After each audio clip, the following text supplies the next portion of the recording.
იცოდი თუ არა, რომ ზოგ შემთხვევაში მუცლის ფორმა ზუსტად მიგვანიშნებს ზედმეტი წონის მიზეზს. არსებობს 4 ტიპის მუცელი.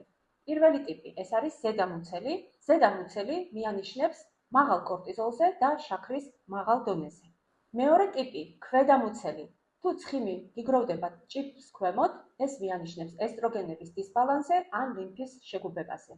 მესამე ტიპის თანაბარი მუცელი, ეს არის ინსულინ რეზისტენტობისა და დიდი რაოდენობით ნახშირწყლების მიღების შედეგი.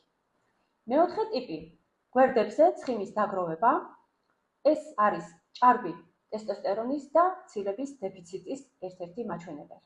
თუ თქვენი წელის გარშემოწერილობა 80-ზე მეტია, ქალბატონებო, და 96 სანტიმეტრზე მეტი, ბატონებო, უნდა გაიზომოთ დილით უზმოზე, დიდი ალბათობით ძალიან მალე თქვენ გექნებათ ჯანმრთელობასთან დაკავშირებული პრობლემები. თუ ცხიმი გიგროვდებათ მუცლის და გვერდების არეში, ესე იგი უკვე გაქვთ მეტაბოლური დარღვევები. მე ვარ ია გორგილაძე, ექიმი, ნუტრიციოლოგი, ფიზიოთერაპევტი. დაგეხმარებით, გაიუმჯობესოთ ჯანმრთელობა, ისე რომ აღარ დაგჭირდეთ ექიმი და წამლი.